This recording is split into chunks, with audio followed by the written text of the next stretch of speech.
Hello friends, good evening. कैसे आप सब? मैं हूं मनीषा और बेनीवाल फैमिली व्लॉग में आप सबका स्वागत है। आज की शुरुआत करते हैं हम चाय से। शाम के टाइम मैं बना रही थी चाय, जिस टाइम सुरेंद्र जो है वो आ गए थे। यहाँ पे चल रही है दोनों की मस्ती। सुरेंद्र आते सबसे पहले हैंड वॉश करके मिष्टी को ही देखते हैं। और सुरेंद्र लेके आए थे सब्जी। मुझे नहीं पता, जैसे मैंने बैग खोल के देखी तो उसमें पहले से स्मेल आने लग गई थी गाजर की। तो मैंने पहले ही बोल दिया आज तो गाजर लेके आए हो। तो कहने लगे हाँ तुझे कैसे पता? खुशबू से पता चल जाता है गाजर का। तो यहाँ पे भी बना रही हूँ मैं चाय। और सर्दियों में तो जी अदरक वाली चाय अच्छी लगती है। तो हम फर्स्ट टाइम ही इस सर्दी में मतलब आज मैं अदरक वाली चाय जो है बना रही हूँ। सुरेंद्र के अब आज के बाद अदरक की चाय ही बनाएगी।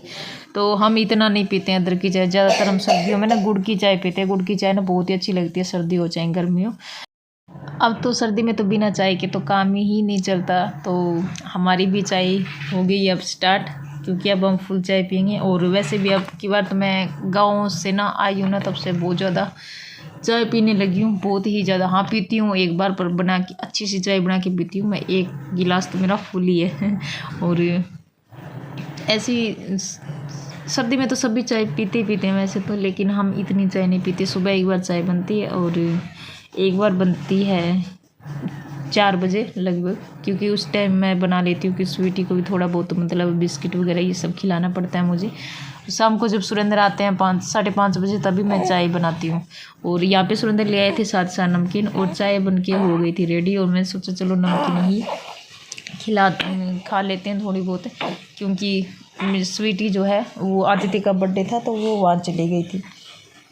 वो आदित्य के बर्थडे पे चली गई थी स्वीटी। तो मैं और सुरेंद्र दोनों ही थे, तो हमने बनाई थी चाय और साथ में ले ली थी हमने थोड़ी थोड़ी नमक। सर्दियों में तो बस गर्म पानी पीना होता है सबसे ज़्यादा। तो लोटा जो है मैं पहले से ही मतलब गर्म करके रखती हूँ। तो सबसे पहले मैंने सुरेंद्र को दे दिया था गर्म पानी, कि पीते तो नहीं है लेकिन मैं इनको देती रहती हूँ। बाहर घूमते रहते हैं ना तो हवा में हो जाते हैं हाथ पे ठंडे, छाती भी ठंडी हो जाती है। तो उनकी खांसी अभी बहुत दिनों के बाद अब जाके सही हुई है। और स्वीटी को भी मैं पानी गर्म ही देती हूँ, क्योंकि मैं पानी है जो है ना वो हमेशा गर्म ही रखती हूँ। क्योंकि मुझे भी गर्म पानी पीना पड़ता है, क्योंकि मैं अपनी बेटी को जो फीड करवाती हूँ ना, तो गर्म पानी पीना मेरे लिए सही होता है। और यहाँ पे बन गई थी चाय, तो आप भी पी लीजिए शाम की गर्मा गर्म चाय। सर्दियों में बिना चाय के तो शायद ही कोई ही रहता होगा, लेकिन हरियाणा और राजस्थान वाले तो सबसे ज़्यादा चाय पीते हैं, इतना तो सबको ही पता है। और मैं दे दी थी सुरेंद्र को चाय। और यहाँ पे मिष्टी जो है वो सुरेंद्र के साथ खेल रही थी। और उनको ना वैसे उल्टा लेटना बहुत ही अच्छा लगता है। और सुरेंद्र लेके आए थे हरी प्याज, तो उसकी मैं बना रही थी चटनी। सबसे पहले मैंने कूट लिया था इसमें लहसुन, फिर डाला मैंने इसमें नमक, और उसके बाद मैंने डाली इसमें थोड़ी सी लाल मिर्च। उसके बाद मैंने इसको कूट के पूरी तरह से मैंने इसको तैयार कर लिया था। तो अगर आपको खानी हो ना कुछ अलग से, जैसे कभी कभी हो जाता है ना सब्जी खाने का मन नहीं करता, तो आप भी ये सब ना बना के ऐसे खा सकते हो, तो बहुत ही अच्छी लगती है। और ये जो चटनी है ना बाजरे की रोटी होती है ना उसके साथ तो और भी अच्छी लगती है।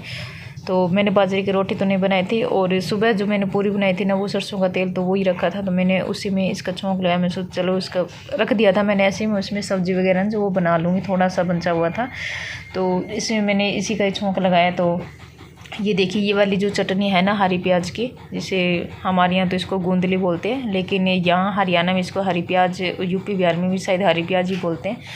और यहाँ पे देखिए मैंने लगा दिया इसका छौंक। तो ये खाने में बहुत ही अच्छी और इतनी टेस्टी बनी थी, बहुत ही अच्छी लगी थी। और मैं बना के फिर मैं चली गई थी आदित्य का मतलब बर्थडे का केक कटवाने के लिए। तो वहाँ पे स्वीटी ने और उनके फ्रेंड भी आदित्य के आए हुए थे, तो यहाँ पे ली थी पिक। और उसके बाद मैं केक वगैरह खा के केक कटवा के मैं आ गई थी घर पे। आके फिर मैंने बनाई थी रोटी, और रोटी भी जल्दी जल्दी बना रही थी क्योंकि मिष्टी को लगी थी भूख। मैं सोचा अगर बीच में तवा उतारूँगी तो फिर दोबारा मुझे चलाना पड़ेगा, रोटी आधी ठंडी आधी गर्म ऐसे रह जाएगी। तो जल्दी जल्दी मैं रोटी बना रही थी। और सुरेंद्र ने ले रखा था मिष्टी को, बार बार कह रहे थे गैस बंद कर दे, आधी रोटी मैं सेक लूँगा। नहीं नहीं बस 2 रोटी रही, मैं बना ही लूँगी जल्दी से। तो जी ऐसे चलता रहता है। कभी मतलब शाम के टाइम में ना इसको आदत होगी, मम्मी इसको गाँव में ना गोद में रखा करती थी। हो जाता है ना बच्चे को, जैसे शाम के टाइम में गोद में रह रहा, पूरे दिन पड़े पड़े उनकी भी कमर में मतलब हो जाता है ना, गर्म गर्म से होने लग जाते हैं। तो इस वजह से शाम को भी थोड़ा बच्चों का ना गोद में लेना होता है। तो मिष्टी को आदत हो गई थी, शाम को आते ही सुरेंद्र भी ले लेते हैं और मैं भी थोड़ी देर इसको रख लेती हूँ। तो सारी रोटी जो है मैंने जल्दी जल्दी बढ़ा ली थी। उसके बाद जो चटनी रखी थी वो भी मैंने गर्म कर ली थी, क्योंकि मैं वहाँ ऊपर चली गई थी ना, तो इस वजह से ठंडी हो गई थी। तो घी भी मैंने गर्म कर लिया। उसके बाद फिर हम लग गए थे भाई खाना खाने के लिए। तो यहाँ पे मैं मिष्टी को भी साथ में ले रखा था और सुरेंद्र ऊपर बैठे थे, स्वीटी देख रही थी फ़ोन। तो आपको मेरी वीडियो कैसी लगती है कमेंट करके ज़रूर बताएं। मिलते हैं नेक्स्ट व्लॉग में, तब तक के लिए बाय एंड टेक केयर।